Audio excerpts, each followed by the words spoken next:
नमस्कार मित्रों, मैं हूं अशोक कुमार पाठक, पीजीटी हिंदी, केंद्रीय विद्यालय क्रमांक 1 बरौनी।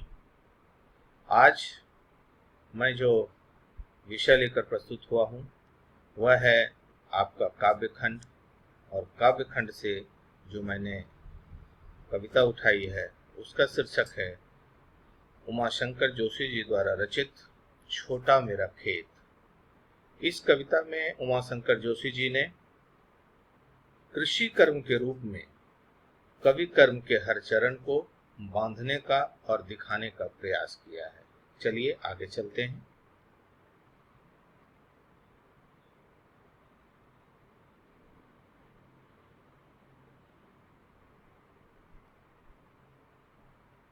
छोटा मेरा खेत, उमाशंकर जोशी। इसमें तुलनात्मक अध्ययन है मित्रों। आप देखें कि एक तरफ खेत है और दूसरी तरफ कवि का खेत, चौकोर पन्ना जिस पर कविता लिखी जाती है, उसका तुलनात्मक हमने दिखाया है। तो यह है छोटा मेरा खेत।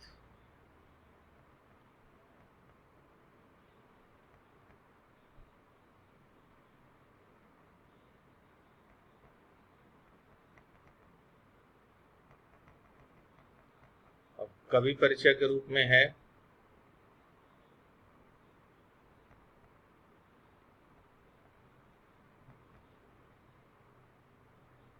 कवि परिचय। उमाशंकर जोशी का जन्म सन 1911 में गुजरात में हुआ।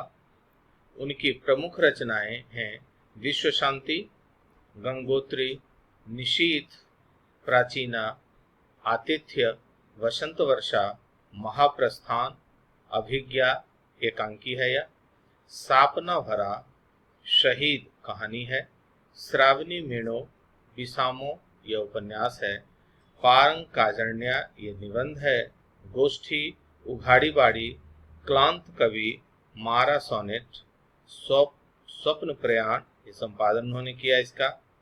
20वीं सदी की गुजराती कविता और साहित्य को नई भंगिमा और नया स्वर देने वाले उमाशंकर जोशी का साहित्यिक अवदान पूरे भारतीय साहित्य के लिए भी महत्वपूर्ण है। उनको परंपरा का काफी ज्ञान था।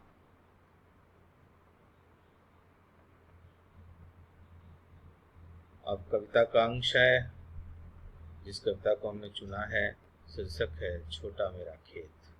आप देखें, उसका वाचन मैं कर रहा हूं कि छोटा मेरा खेत चौकोना, कागज का एक पन्ना, कोई अंधर कहीं से आया, क्षण का बीज वहां बोया गया, कल्पना के रसायनों को पी बीज गल गया निशेष, शब्द के अंकुर फूटे पल्लव पुष्पों से नमित हुआ विशेष, झूमने लगे फल रस अलौकिक, अमृत धाराएं फूटती, रुपाई क्षण की, कटाई अनंतता की, लुटते रहने से जरा भी कम नहीं होती, रस का अक्षय पात्र सदा का, छोटा मेरा खेत चौकोना।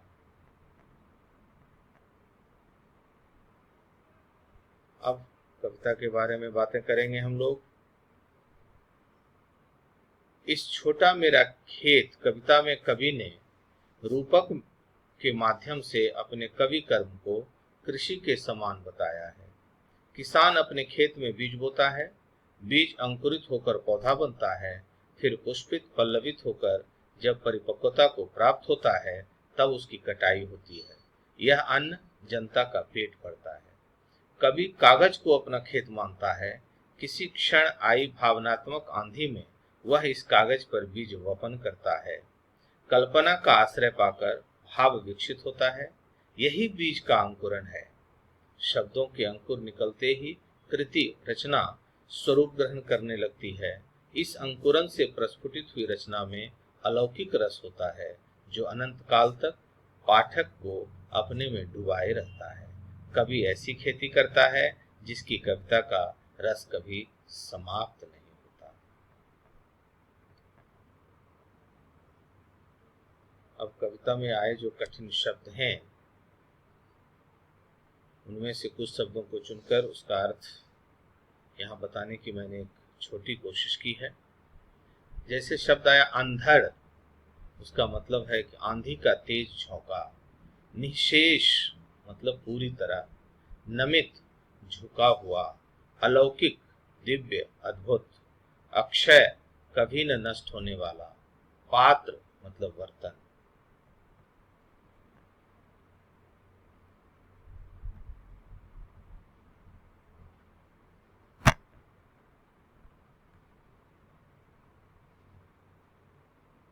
छोटा मेरा खेत चौकोना कागज का एक पन्ना।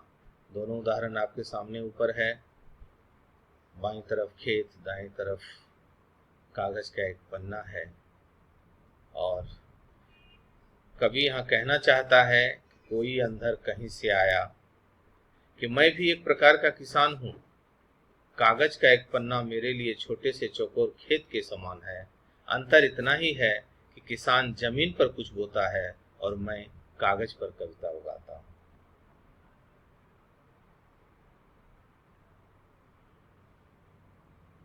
क्षण का बीज वहां बोया गया। दोनों तरफ एक ही बात है कि बीज क्षण में बोया जाता है और उससे खेती शुरू हो जाती है।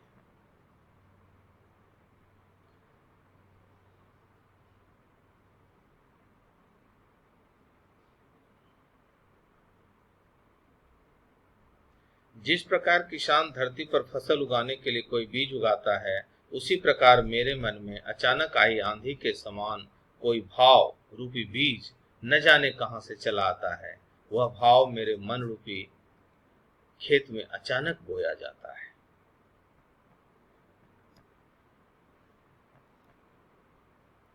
कल्पना के रसायनों को पी बीज गल गया निशेष। शब्द के अंकुर फूटे पल्लव पुष्पों से नमित हुआ विशेष। अब बीज का अंकुरन दिखाया गया है मित्रों। कैसे बीज धरती में जाकर अंकुरित होता है, कैसे बड़ा होता है, कैसे उसमें फूल लगते हैं और फिर फल लगते हैं, और उस फल का रसास्वादन हम सभी करके एक अभूतपूर्व रसास्वादन करते हैं, आनंदानुभूति होती है।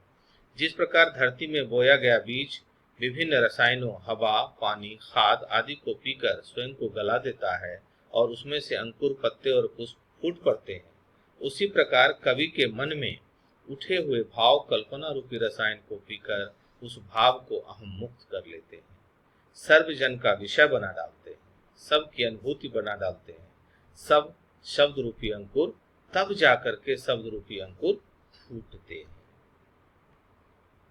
कविता भाव रूपी पत्तों और पुष्पों से लद कर आगे बढ़ती है।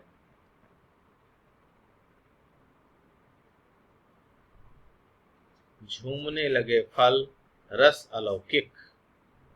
अमृत धाराएं फूटती रोपाई क्षण की कटाई अनंतता की।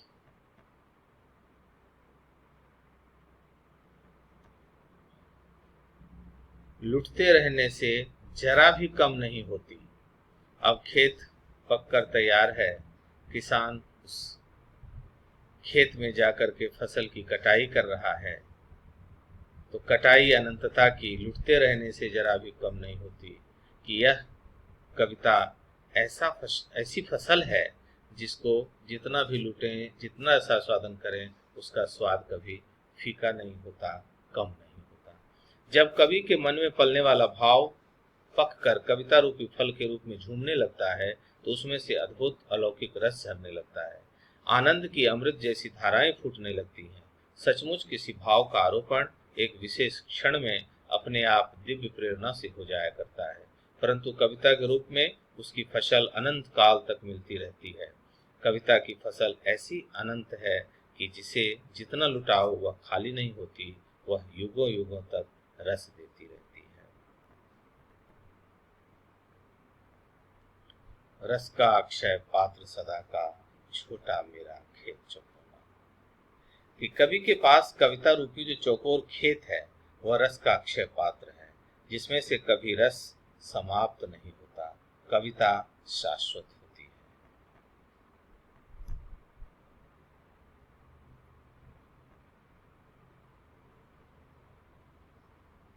अब रूपक की बात मैंने प्रारंभ में की थी, तो यहाँ देखिए कि जहां उपमेय में उपमान का आरोप हो, रूपक कहलाता है। इस कविता में निम्न रूपकों का प्रयोग किया गया है। उपमेय एक तरफ, उपमान एक तरफ। आप देखें कि कागज का एक पन्ना, चौकोना खेत, भावनात्मक जोश अंधर, विषय बीज, कल्पना रसायन, शब्द अंकुर, अलंकार सौंदर्य, पल्लव पुष्प, रस फल, आनंदपूर्ण भाव, अमृत धाराएं, रस का अनुभव करना, कटाई करना।